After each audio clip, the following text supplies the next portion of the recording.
Welcome to another edition of Around the Table with Stacy Smith as we take a look at the political scene. It has been 2 months since Hamas launched its attack on Israel, and in those 2 months, Israel has retaliated with an air and ground attack in Gaza, trying to eliminate Hamas. The Biden administration's support, though, of Israel's retaliation is drawing criticism, especially from those within the progressive side of the Democratic Party. But will that criticism have implications down the road?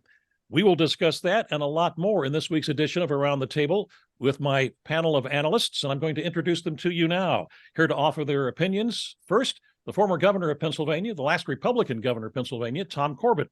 Mr. Corbett has also served as Attorney General for the state of Pennsylvania and as the U.S. Attorney for the Western District of Pennsylvania. Tom now teaches law at Duquesne University. Jim Byrne is the chairman emeritus of the Democratic Party in Pennsylvania. He served as the state chairman during a crucial time for the party. He also served as president of the Allegheny County Council and also as mayor of Millvale. Jim practices law now in the city of Pittsburgh. As we go around the table, we find Keith Schmidt.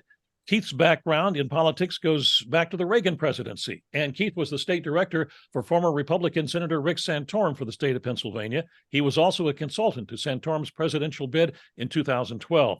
Keith has his own consulting firm. And seated across the table is someone I like to call the great philosopher of Around the Table, Joe Mystic.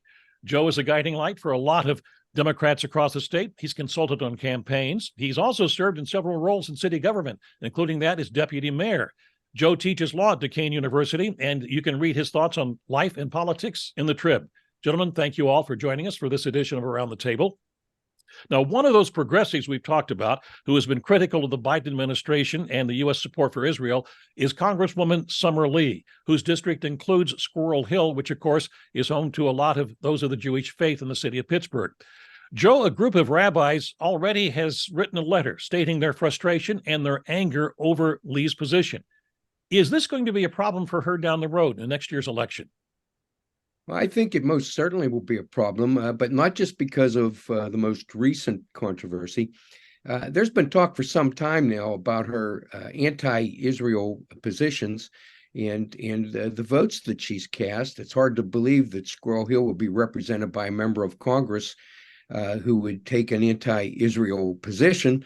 But nonetheless, that's what she's done. And so the scuttlebutt is that she should look for a pretty vigorous challenge in the upcoming election. And there's a second problem that she's facing, and that is that progressives seem to be on the wane in Allegheny County. If you look at the last election, progressives took a pretty good beating both for county executive, even though they squeaked that one out. But also for the district attorney's position, and they were two clear-cut progressives against two more traditional politicians, and they took a pretty good drubbing. Summer Lee still would be the front runner, in my opinion. She is, however, going to have to expect, like the professor indicated, a contentious primary. There was already a candidate who has launched a primary challenge to Ms. Lee, and the GOP already has a candidate, I believe, to challenge whomever wins the primary. So, yes, Summer will be dealing with this issue as we move into the primary season. Do I think it is enough for her to lose a primary? I'm not prepared to say that yet. I expect that it will be a vigorous primary for her for a variety of reasons, one of them being this pushback on the progressives, as we saw in Allegheny County, as the professor indicated, and the other certainly being the remarks that she has made in the past and her stance on the current issues that are happening in the Middle East. I still believe it is advantage still Summer Lee, as with most incumbents, that normally is the case, but this will be one to watch. Now, assuming Summer is to survive the primary, which I think she is likely to do, or whomever is the Democratic candidate, once the ball goes back over the net, will this remain an issue? More so if Summer is the nominee, and she's likely to be, but then it's going to pivot back to the issues that have been allowing the Democrats to be very successful since the Dobbs decision overturned Roe v. Wade. We have seen historic gains on that issue alone. And I would submit, Professor, that if Mr. Rocky had been a little bit more definitive on his stance, I will uphold the law of the land or something of that nature, that he needed about 4,000 votes. He may have lost the race on the issue of not being more definitive on his personal stance or what he intended to do. So it's going to pivot back to the Democrats on that. And if the Democrats are clear and unequivocal on their support of a woman's right to choose, as they have been, I still think that seat next year will stay in the Democratic column. Congressman Summer Lee clearly is in a safe Democratic seat for re-election, but that does not preclude the fact that she could have a challenger in a primary. I agree with that, and I'm thinking that this issue could be the issue. I mean, the issue is not going anywhere. It's not going anywhere in this district. It's not going anywhere in the country. It's going to be hotly debated for a long time, and I believe that's the case because there is a generational divide when we're talking about these things. We all see the rallies and the protests in cities and on college campuses in support of Hamas. But we also recognize the fact that they're populated by people under 35 years old. It's unfortunate, but the reality that I see is that in the last 10, 20, actually 30 years, the school systems and the media have done a really poor job in making people understand the history of Israel and the security challenges that the Israelis face every day of their lives in that region of the world. And that's really unfortunate. I would agree with all my colleagues, and their points are well taken. It's very difficult to predict what's going to happen in November of 2024 and the events that will take place. 3 months ago, nobody would have anticipated how things would change with October the 7th and the impact it's had, not just in the Mideast, but here in the United States, across the United States, and picking up what Keith was saying, college campuses and high schools and so forth. It's a very difficult time. Miss Lee has put herself in a position that she's more subject to being defeated by a Democrat than a Republican, because it's a very difficult district for a Republican to win. So looking down the road in 2024, if the people are, if the Democratic Party is still, I'm going to call, divided over this issue, because as Keith pointed out, we've got younger people who are not necessarily in support of Israel over this, and maybe older Democrats who do support Israel. The question is, if this is still brewing nationally, will this have a greater impact? Or again, as the governor pointed out, something else may come along. So will this continue to fester or not? Well, I would think that she's not going to be challenged in the primary by a Democrat who is not for women's health rights. That's just not good. So that issue they'll cancel each other out. And in a close race, this issue could be the decider, so to speak. And I think she has a lot of work to do in this community if she hopes to come back. Well, I'm 100% certain that this time, next year in this race, Summer Lee is going to have to stare down this issue and address it. It's not going away. And it's a major issue. We're talking about it now. We're going to be talking about it 2 weeks out from the election. And so we've either dealt with it and put it aside and managed it, or she won't. But she has to deal with it.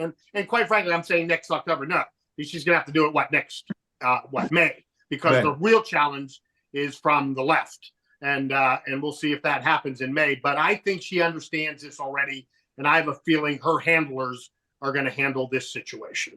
Okay, we need to take a break, and we just a nice segue into our next segment, also talking about issues. We'll be back in just a moment. Welcome back to Around the Table with Stacy Smith, as we talk about the political scene, both nationally and locally. But right now, let's talk presidential politics for a moment. Despite polls that show most Americans would prefer to see candidates other than Joe Biden and Donald Trump on next year's presidential ballot, at this moment, it appears a rematch is going to take place between the 45th and the 46th presidents. So if that is the case, Keith, what will be the issues in next year's campaign for the presidency? Or is this just going to be a case of mudslinging between those two?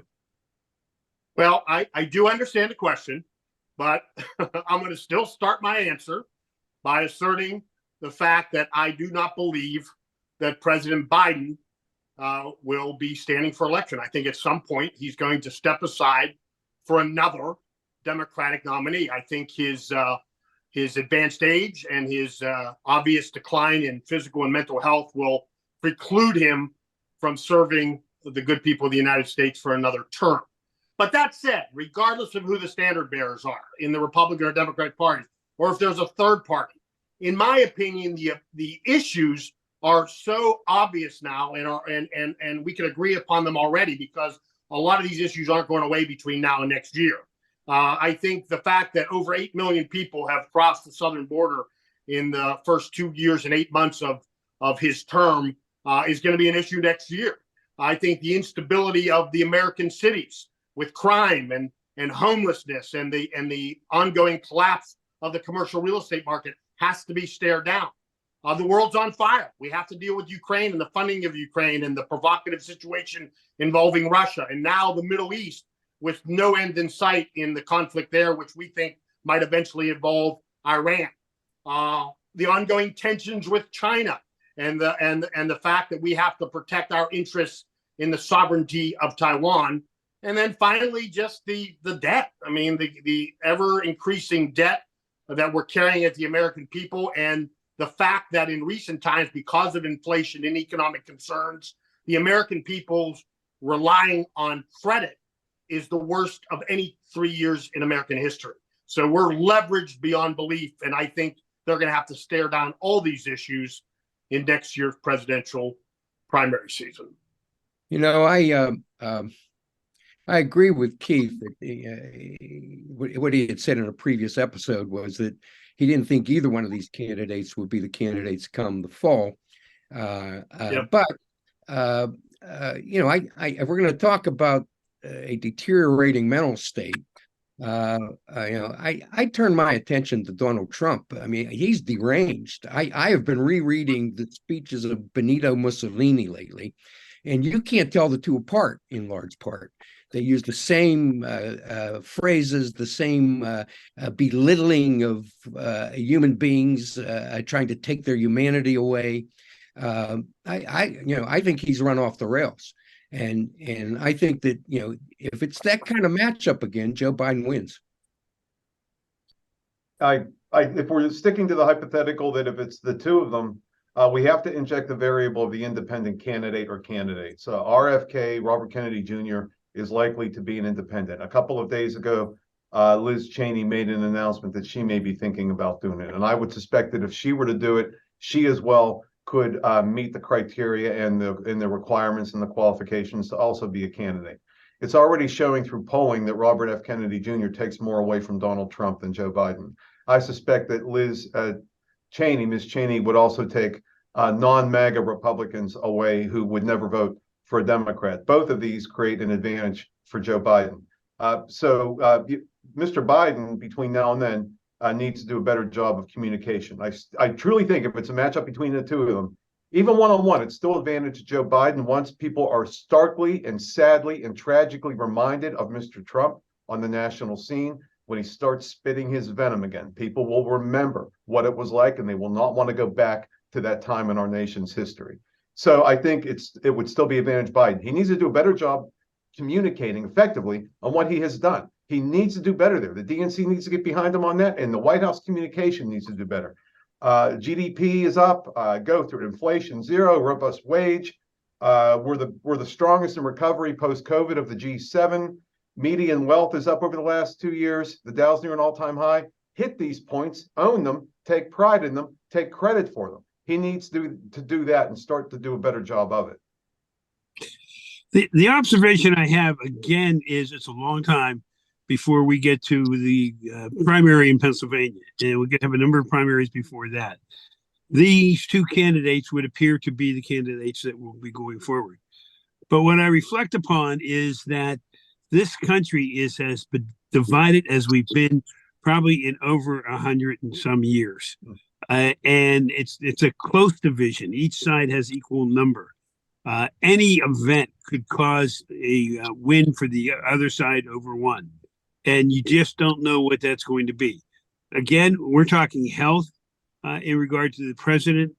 You could say the same thing due to the age of Mr. Trump. You never know what's going to affect those elections.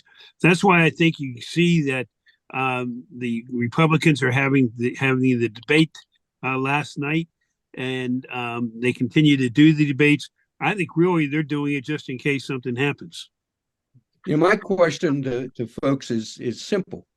Is anyone here in favor of canceling the United States Constitution? Now, that's what he said he wants to do. Yeah. And you can't write it off as the crazy musings of this guy who's, doesn't have any sense left. He does what he says pretty much. This isn't just campaign rhetoric. He pretty much does what he says. We saw that in his last term, and it'll be worse in his next term. Well, although I'm 99% sure that he's not going to be a candidate for president, Mr. Biden, on the 1%, on the off chance, that 1% that my Democratic colleagues are right, and he's going to be the standard bearer, let me lob a bomb into the conversation. If that's the case, then he has no choice but to replace his vice president, the most unpopular vice president in American history. There is no way I don't return disagree an with 83-year-old to office with her as vice president of the United States. As an election matter, on a political matter, I can't disagree with that. She's extremely. The question is, though, what do you do? Where does she go? What do you do to solve this problem? Right. Unless there's a seat on the United States Supreme Court, I'm not sure what the next move is. Ambassador Harris will do well next year. Keep an eye on Gavin Newsom, folks. In either hypothetical, whether Mr. Biden in that 1% is not the nominee, or whether Ms. Harris pursues some other career. What he did to Governor DeSantis on that debate, Governor DeSantis, he took him apart. Governor DeSantis is bouncing around in a room somewhere in that studio looking for the exit door still. It was something to see. I want to ask our Republican friends, what was that all about? Why did DeSantis debate Newsom? I mean, for the life of me, I didn't watch it. To advantage. I can't answer. I didn't watch it either. I haven't watched any of the debates so far. Yeah, it's how debates are supposed to be done. I advantage Governor Newsom, I think, but watch it, folks. Take a look and tell us what you think. But I mean, he really he took. I'm going to have to now that you tell me this. I'm going to have to Google it and watch it. Yeah, we're way over time here, but in answer to your question, Jim, I think it was set up when the thought process would be that Mr. Biden would not be the Democratic nominee, and that Mr. DeSantis would be the Republican nominee, and Newsom appears with Sean Hannity on occasion, and Hannity put the invitation out, and Newsom jumped on it. That's my take on it. I don't know if I'm right. I have no idea whether I'm wrong. It's a rare occasion I'm wrong, so I think I'm right. But anyway. All right. I do want to do another segment. It's another point down the road here about Vice President Harris and whether she will remain on the ballot. All right. We have to take a break. We'll be back in just a moment. Welcome back to Around the Table with Stacy Smith as we take a look at the political scene. We're staying on the national scene for a moment. Donald Trump is still riding high in the polls, as we've said, for the GOP nomination. Joe Biden has a huge lead over any challengers on the Democratic side, and it appears that officials in the president's party want to keep it that way. Even though New Hampshire has always been the first in the nation primary state, the National Democratic Party has decided that South Carolina will now hold the first Democratic primary next year. That is a state, of course, that propelled Joe Biden into the presidency. Now the Democratic Party in Florida has declared that President Biden, the winner of the primary in that state, without a vote being cast and without holding a primary, and refusing to allow anyone else on the ballot. Jim, as a former state party chairman of Pennsylvania here, what do you think about these maneuverings? Well, the maneuverings are about each individual state trying to get up to the front of the line. I mean, we've seen some debate here in Pennsylvania about trying to move our primary up. That conversation is happening right now. We're looking at dates next year that appear to be further up on the calendar than they have been in the past.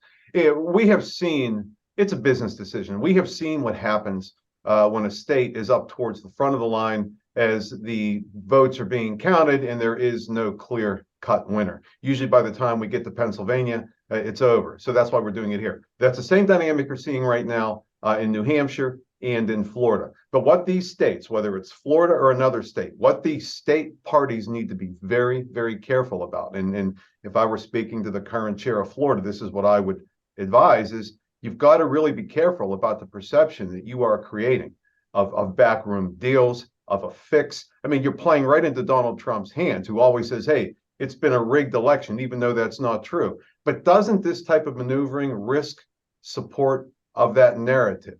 You have to be very, very careful when you do something like this because of the pushback. So I would caution Florida on this path they're on.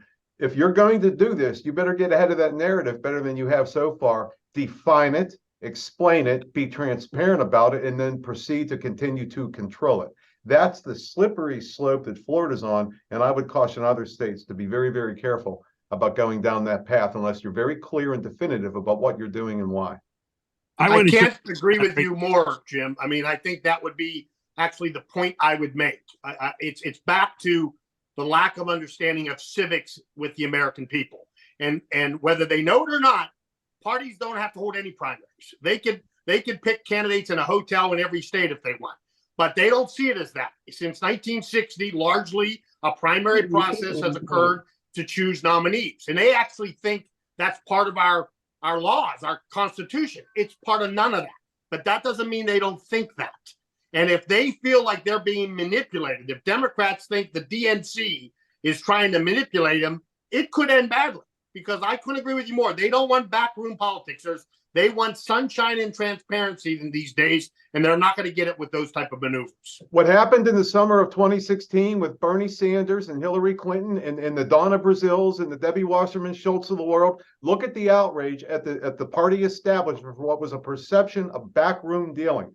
You're putting it on steroids here if you're not careful. Absolutely. Right.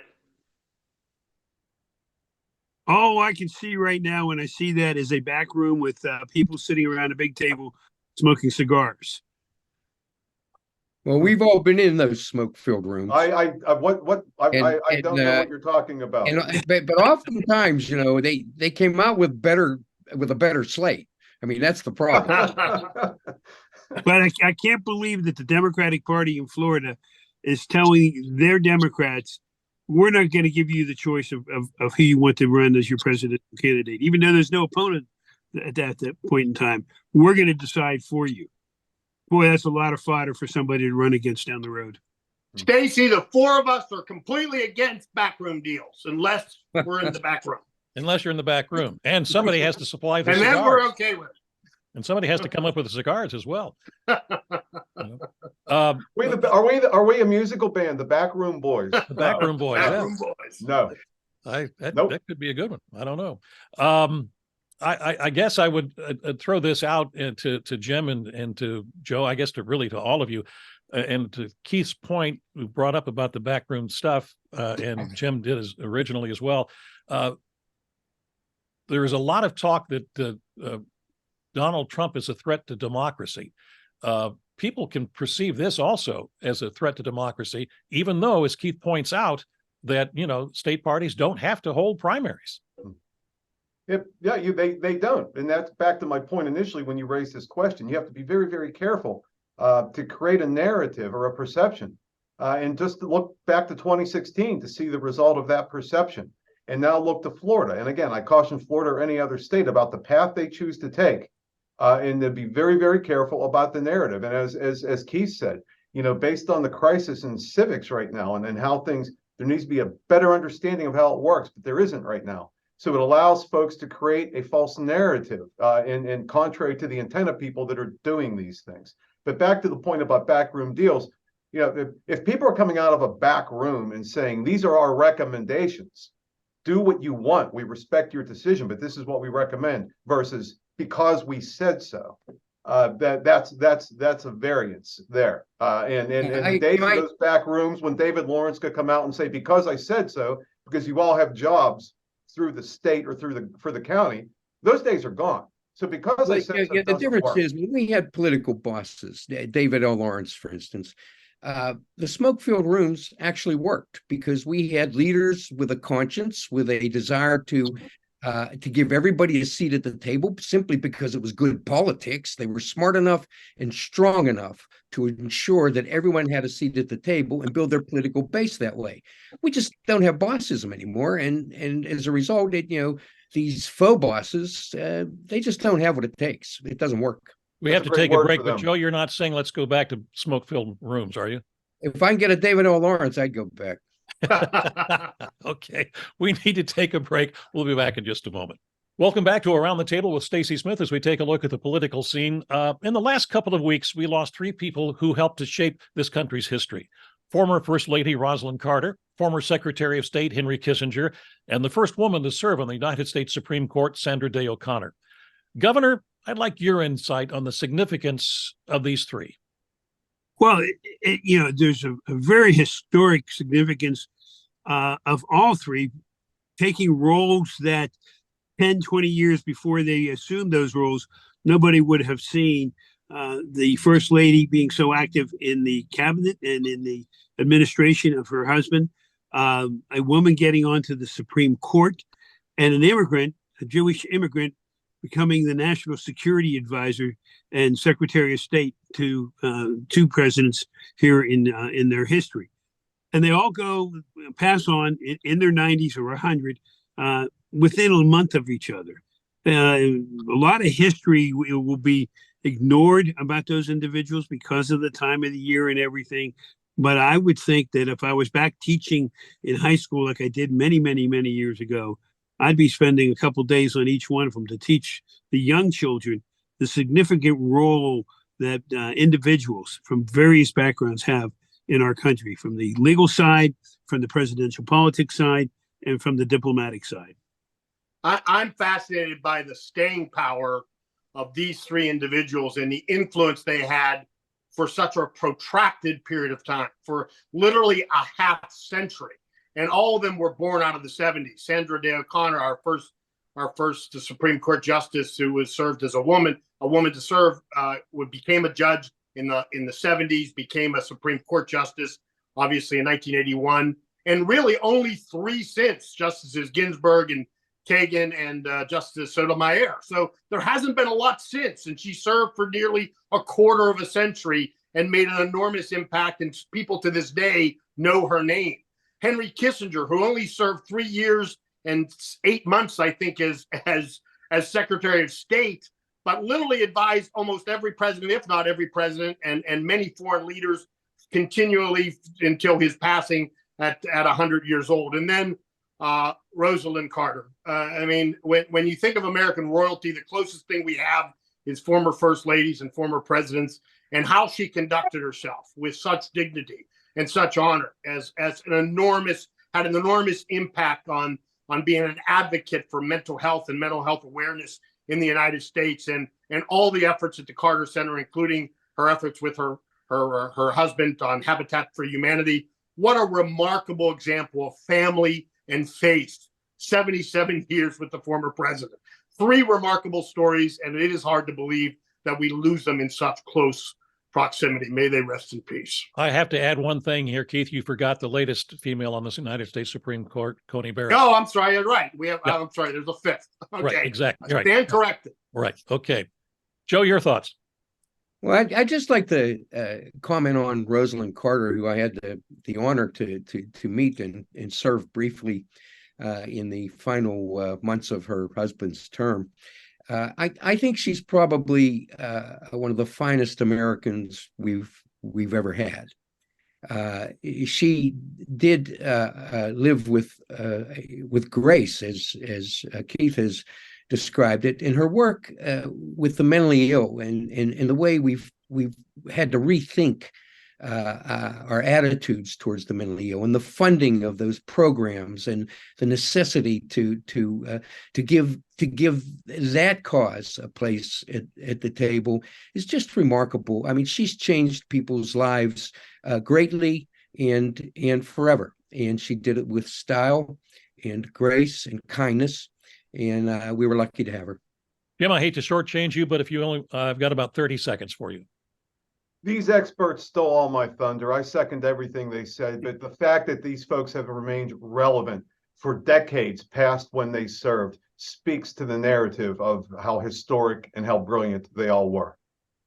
All right. Well stated by all of you. Gentlemen, thank you. And I want to thank you also for joining us for this edition of Around the Table with Stacy Smith. We hope to see you the next time. Thanks.